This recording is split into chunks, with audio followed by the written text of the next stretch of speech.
तो बीजेपी ने बिहार में अपने सहयोगियों के साथ सीटों पर मची खींचतान को सुलटा लिया है। बीजेपी पासवान, मांझी और उपेंद्र कुशवाहा की पार्टियों के साथ सीटों पर बंटवारा करके चुनाव लड़ने जा रही है। इस बीच बड़ी खबर यह आ रही है कि बिहार चुनाव में प्रधानमंत्री नरेंद्र मोदी 12 बड़ी रैलियों को संबोधित करेंगे। चुनाव की अधिसूचना जारी होने से पहले प्रधानमंत्री 4 रैलियां पहले ही कर चुके हैं। दरअसल प्रधानमंत्री बनने के बाद नरेंद्र मोदी ने 5 राज्यों में चुनावी रैलियों को संबोधित किया है।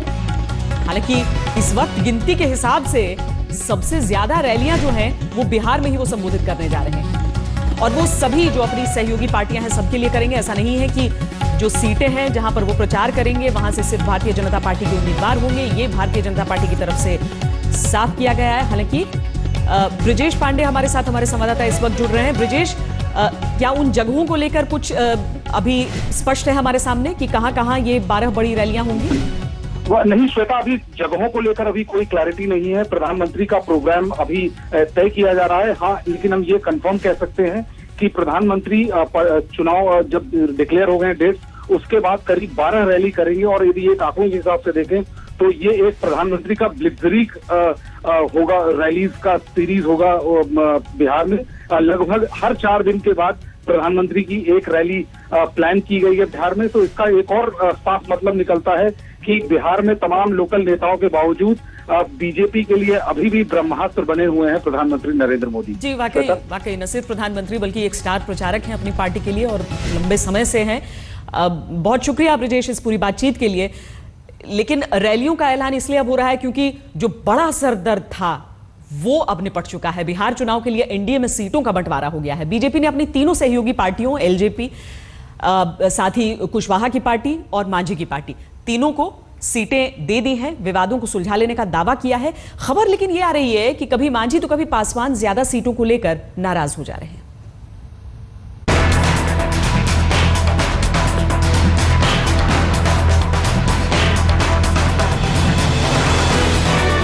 बुधवार को बीजेपी के दफ्तर 11 अशोक रोड पर जब अध्यक्ष अमित शाह बिहार में अपने सहयोगियों के साथ पहुंचे तो साफ था कि आज सीटों का बंटवारा हो जाएगा। थोड़ी इधर उधर की बातें करने के बाद शाह ने साफ कर दिया कि बिहार में कितनी सीटों पर उनकी पार्टी लड़ेगी और कितने पर सहयोगी।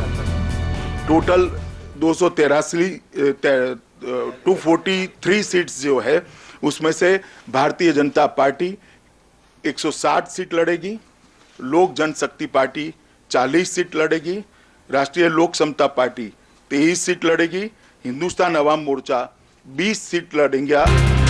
बिहार विधानसभा चुनावों में कुल 243 सीटों में बीजेपी 160, एलजेपी 40, आरएलएसपी 23 और हिंदुस्तानी अवाम मोर्चा सेकुलर 20 सीटों पर चुनाव लड़ेगी। लंबी खींचतान के बाद सीटों पर सुलह समझौता हुआ तो शाह ने बिहार विजय में 185 सीटों का लक्ष्य भी टांग दिया। 185 का एनडीए का मिशन बरकरार है और हमें विश्वास है कि हम 185 के लिए सफल होंगे। हालांकि कुछ देर बाद ही खबर आई कि 40 सीट मिलने से पासवान नाराज हैं। लेकिन कैमरे के सामने चाहे मांझी हो या पासवान, सबने कहा मिलकर लड़ेंगे, लड़ाएंगे, जीतेंगे और नीतीश को हराएंगे। हम लोगों का लक्ष्य है चुनाव जीतना। आप जानते हैं कि हमारी पार्टी नई है, मात्र 6 महीना की पार्टी है। स्वाभाविक है कि हम जो कार्यकर्ता हमारे हैं वे लड़ने को उद्यत हैं, लेकिन अभी परिस्थितियों को देखते हुए हम कोई ट्रायल नहीं करना चाहते हैं, हम एक्सपेरिमेंट नहीं करना चाहते हैं। हमारा एकमात्र उद्देश्य है कि एनडीए की सरकार बने और ये जो नीतीश कुमार की सरकार है, महागठबंधन की सरकार, वो जाए। और इसलिए जो भी सीट का बंटवारा हुआ है वो सीट का बंटवारा चाहे जितनी संख्या जिसको मिले वो पार्टी का नहीं है, सब एनडीए का उम्मीदवार है। बीजेपी और सहयोगियों में सीटें बंट गईं। अब इन पार्टियों को अपने अंदर देखना है कि किस सीट पर किस उम्मीदवार को लड़ाएं। रीमा पराशर के साथ अशोक सिंघल, दिल्ली आज तक। बीजेपी को सबसे ज्यादा दिक्कत आई पूर्व मुख्यमंत्री जीतन राम मांझी को मनाने में। मांझी शुरू से ये दबाव बनाए हुए थे कि वो बिहार में दलितों, महादलितों के बीच लोक जनशक्ति पार्टी के नेता रामविलास पासवान से ज्यादा लोकप्रिय और जनाधार वाले हैं। इस आधार पर उन्हें पासवान के बराबर सीट चाहिए। लेकिन कई दिनों की मशक्कत के बाद मांझी पासवान से आधी सीटों पर चुनाव लड़ने को मान गए।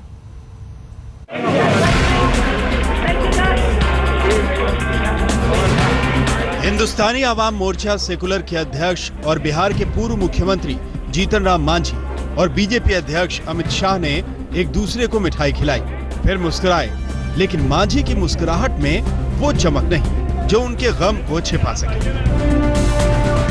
तो क्या सीटों को लेकर मांझी बीजेपी पर अपना पूरा दबाव बनाने में नाकाम रहे? जवाब बाद में मिलेगा, पहले ये सुनिए कि इस चुनावी दोस्ती पर अमित शाह ने कैसे मोहर लगाई। कोई तनातनी नहीं है, दोनों मुस्कुरा कर आपके सामने बैठे, आप तनातनी मत करवाइए। सभी लोग मोदी जी के नेतृत्व में बिहार के विकास के लिए कटिबद्ध है और विजय के लिए विश्वास के साथ चुनाव के मैदान में। मांझी ने सीट बंटवारे के पहले दिन से ही ये दबाव बना रखा था कि वो पासवान से बड़े नेता हैं। आज भी इशारों में इसे ही दोहराया। आज तक को मिली जानकारी के मुताबिक बीजेपी मांझी को 15 से ज्यादा सीट देना नहीं चाहती थी, लेकिन मांझी अड़े थे कि जब पासवान को 40 सीटें मिली हैं तो उन्हें कम से कम उतनी सीटें तो मिले ही। बाद में बीजेपी ने इसे 17 तक बढ़ाया, लेकिन मांझी मुंह फुलाए रहे। तब बीजेपी ने मांझी को साफ कर दिया कि उन्हें अधिकतम 20 सीटें मिल सकती हैं। संजय जी, बीजेपी ने मांझी का मन रखने के लिए उन्हें एक ऑफर जरूर दिया कि आपके कुछ चाहने वाले कमल निशान पर चुनाव लड़ सकते हैं। सीटों की घोषणा तो हो गई, लेकिन बीजेपी सहयोगियों के चेहरे से मुस्कान अभी भी गायब है। मांझी को लगता है कि उन्हें और ज्यादा सीटें मिल सकती थी, तो पासवान को इस बात का मलाल है कि एनडीए के भीतर एक और दलित नेता खड़ा हो रहा है। जैसे तैसे सीटों के लिए तो मना लिया गया, लेकिन देखना यह है कि चुनाव प्रचार के दौरान ये सहयोगी क्या रंग दिखाते हैं। रीमा पराशर के साथ बालकृष्ण, दिल्ली आज तक।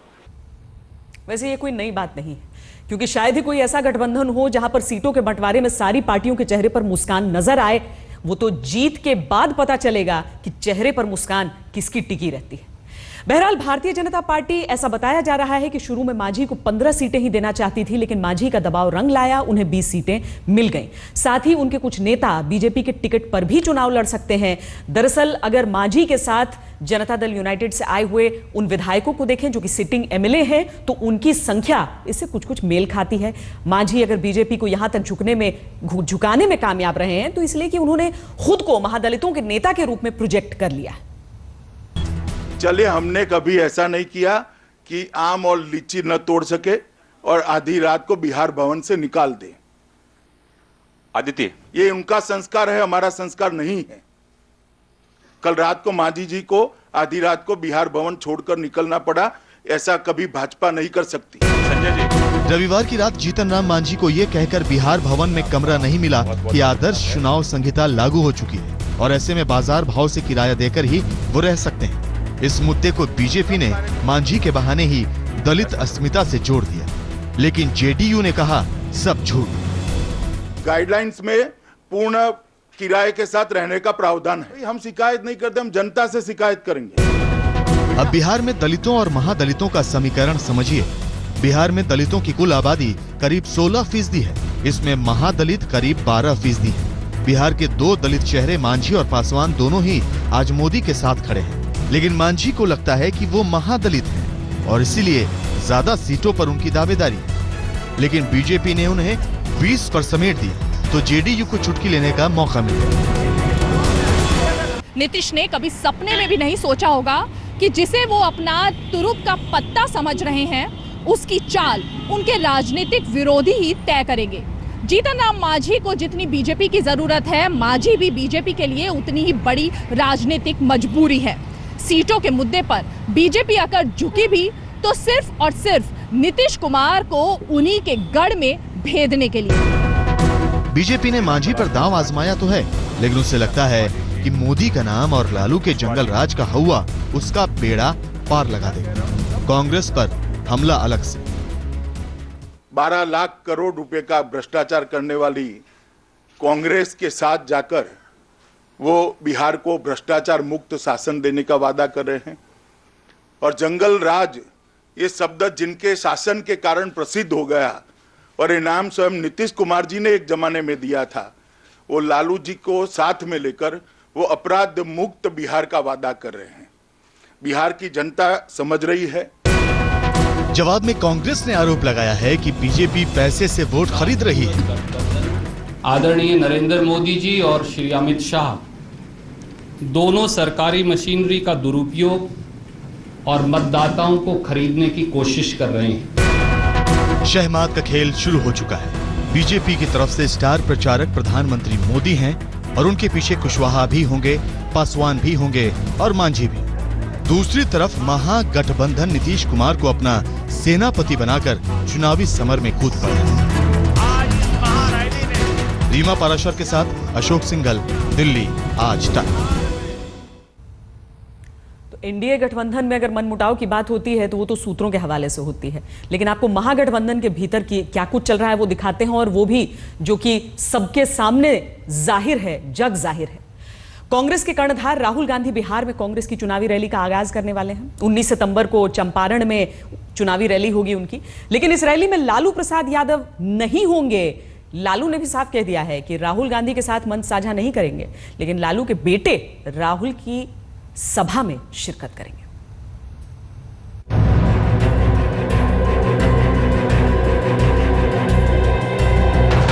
महागठबंधन के सभी मंचों से अब तक नदारद रहने वाले राहुल गांधी 19 सितंबर को रोज हो रहा है बिहार के चंपारण से चुनावी रैली का आगाज करेंगे। चंपारण यानी महात्मा गांधी की कर्मभूमि, लेकिन सुनने में आ रहा है कि उस मंच पर लालू जी की नो एंट्री है। अब तक राहुल ने लालू से दूर रहने का फैसला किया था। अब लालू प्रसाद भी ये पैगाम पहुंचा चुके हैं कि वो खुद ही राहुल की रैली में नहीं आएंगे। इस रैली में लालू की विरासत की राजनीति को आगे बढ़ाने वाले तेजस्वी यादव शामिल हो सकते हैं। नीतीश के शामिल होने की भी संभावना है। आज बीजेपी के प्रेस कॉन्फ्रेंस में भी सवाल उठा कि राहुल की रैली में लालू नहीं होंगे, तो अमित शाह ने इसे उनका अंदरूनी मामला करार दिया। मालूम नहीं पड़ता लालू नहीं जा रहे या राहुल बुला नहीं रहे, सत्य आप लोग ढूंढिए। चंपारण से अपनी चुनावी रैली का आगाज करने वाले राहुल गांधी के लिए भीड़ जुटाना आसान नहीं होगा। लालू की गैर मौजूदगी में उनके सामने यह सबसे बड़ी चुनौती होगी। पहले से ही हाशिए पर खड़ी कांग्रेस के उपाध्यक्ष के लिए एकला चलो की नीति कितनी कारगर होगी, बड़ा सवाल यह है। कुमार अभिषेक, पटना, आज तक। दरअसल राहुल गांधी और लालू यादव में क्या दुश्मनी है ये यूं तो याद होगा, लेकिन एक बार फिर जिक्र करते चले हम, क्योंकि राहुल गांधी वो वजह है जिसकी वजह से वो कानून आया कि लालू यादव आज चुनाव नहीं लड़ सकते हैं, चूंकि जेल की सैर कर चुके हैं वो। शिवसेना ने बीजेपी के सामने एक नया पासा फेंक दिया है। पार्टी के प्रवक्ता संजय राउत ने प्रधानमंत्री को चिट्ठी लिखकर विनायक दामोदर सावरकर को भारत रत्न से सम्मानित करने की मांग की है। उनका कहना है कि कांग्रेस राज में उनकी छवि को धूमिल किया गया, अब समय आ गया है कि देश उनकी देशभक्ति का सम्मान करे। एक सप्ताह पहले मराठी को मुद्दा बनाने वाली शिवसेना अब दूसरे मुद्दे के साथ तैयार है। इस बार सवाल भारत रत्न देने का है, जिसके लिए उन्होंने विनायक दामोदर सावरकर को आगे कर दिया है। शिवसेना प्रवक्ता संजय राउत ने बाकायदा प्रधानमंत्री नरेंद्र मोदी को चिट्ठी लिखकर इसकी सिफारिश की है। सिफारिश भी खास है कि सावरकर ने काला पानी में सजा काटी, इसलिए सम्मान भी वही हो। सावरकर का नाम सामने आते ही कांग्रेस को मिर्ची लग गई। किसी ने उन्हें भगवा का पैरोकार बताया तो किसी ने उनकी पात्रता पर ही सवाल खड़े कर दिए। उनके खुद के परिवार ने, उनके पोते सरबजीत सावरकर ने ही शिवसेना की मांग को खारिज कर दिया है और ये स्पष्ट तौर से कहा है कि उनका परिवार इसके खिलाफ है। इसलिए इस प्रकार की राजनीतिक बातें अब करने का कोई लाभ नहीं, हम इसको सिरे से खारिज करते हैं। इसी महीने शिवसेना ने अंडमान में सावरकर के साहित्य का मूल्यांकन करने के लिए एक साहित्य सम्मेलन आयोजित किया था। उससे कुछ दिनों पहले शिवसेना ने मांग उठाई थी कि अंडमान के सेलुलर जेल में सावरकर की नाम की पट्टियां लगाई जाएं, जो यूपीए सरकार के समय हटा दी गई थी। कमलेश सुतार, मुंबई, आज तक। बात दिल्ली की करते हैं और यहां डेंगू के कहर की करते हैं। 2010 के बाद इस साल डेंगू के सबसे ज्यादा मामले सामने आए हैं। इसमें 5 लोगों की मौत हो चुकी है। कांग्रेस पूछ रही है कि विज्ञापनों पर पानी की तरह पैसा बहाने वाली केजरीवाल सरकार ने डेंगू की रोकथाम के लिए क्या किया है। दिल्ली एनसीआर में डेंगू का प्रकोप लगातार बढ़ता जा रहा है। पिछले एक सप्ताह के दौरान 3 लोगों की मौत इस जानलेवा बीमारी से हो चुकी है, जबकि राजधानी के अलग अलग अस्पतालों में 613 नए मामले दर्ज किए जा चुके हैं और ये आंकड़ा लगातार बढ़ता जा रहा है। स्वास्थ्य विभाग की मुस्तैदी भी काम नहीं आ रही। इलाज के लिए अस्पताल आने वाले मरीजों को संसाधनों की कमी से जूझना पड़ रहा है।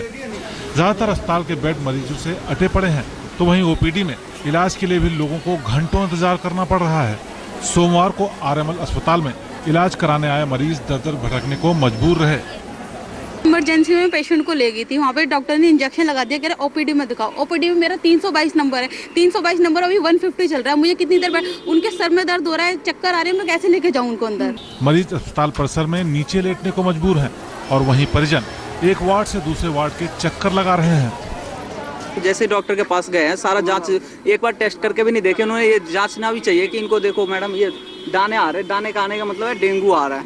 उन्होंने सीधा जांच लिख दिया कि बाहर से कराओ, अंदर में इतनी भीड़ है, फैसिलिटी है, मतलब बहुत कम फैसिलिटी है, काफी ज्यादा कम है। बहरहाल सरकारी इंतजामों के बावजूद डेंगू का प्रकोप कम होने का नाम नहीं ले रहा। दिल्ली में अब तक कुल 1872 मामले दर्ज किए जा चुके हैं, जो कि पिछले 5 सालों में सबसे ज्यादा है। जरूरत है डेंगू के इस डंक पर लगाम लगाने की। दीपक डालमिया के साथ अमित चौधरी, दिल्ली आज तक। थोक महंगाई दर में गिरावट का दौर जारी।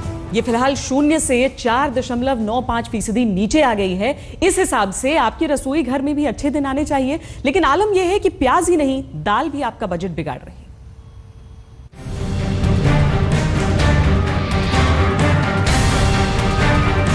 कुछ अजीब सा गणित है इस महंगाई का। दाल और प्याज लगातार ऊपर उठ रहे हैं, लेकिन थोक मुद्रास्फीति में लगातार गिरावट दर्ज हो रही है। महंगाई दर में गिरावट का सिलसिला पिछले 10 महीने से जारी है। अगस्त में सस्ते ईंधन और सब्जियों के मद्देनजर ये 0 से 4.95% नीचे आ गई। थोक मूल्य सूचकांक आधारित मुद्रास्फीति जुलाई में 0 से 4.05% नीचे थी। नवंबर 2014 से थोक मुद्रास्फीति लगातार 0 से नीचे बनी हुई है। अगस्त 2014 में यह 3.85% थी। दिलचस्प है कि सोमवार को जारी आधिकारिक आंकड़ों के मुताबिक प्याज 65.29% और दालें 36.40% महंगी हो गईं। महंगाई दर कम होने के बरक्स प्याज और दालों के दाम किस तरह से उठ रहे हैं, जरा देखिए। अरहर की दाल सितंबर 2015 में 132 रुपए किलो है, अगस्त में 114 रुपए किलो थी, जबकि पिछले साल यानी अगस्त 2014 में अरहर की दाल 82 रुपए किलो थी। उड़द, मूंग और मसूर की दालें भी महंगी हुई हैं, लेकिन अरहर के मुकाबले उनकी कीमत कम ऊपर चढ़ी है, जबकि प्याज अब भी दिल्ली और मुंबई जैसे शहरों में 60 रुपए किलो बिक रहा है। इस महंगाई दर का एक असर तो ये होगा कि रिजर्व बैंक अपनी ब्याज दर कम करने को मजबूर होगा, क्योंकि रिजर्व बैंक उपभोक्ता मूल्य सूचकांक आधारित खुदरा मुद्रास्फीति को नजर में रखकर ही मौद्रिक नीति बनाती है। वैसे दालों की कीमत का लगातार उठने की सबसे बड़ी वजह मानसून की मार है। मौसम विभाग के मुताबिक इस साल बारिश में कमी का स्तर 16% नीचे है, जिसका असर फसलों पर पड़ा है। आज तक ब्यूरो। एक तरफ हम बढ़ रहे हैं डिजिटल इंडिया की ओर, लेकिन दूसरी तरफ क्यों है यहां पर इतना अंधविश्वास, दिखाएंगे इस ब्रेक के बाद। आप देखते रहिए आज तक।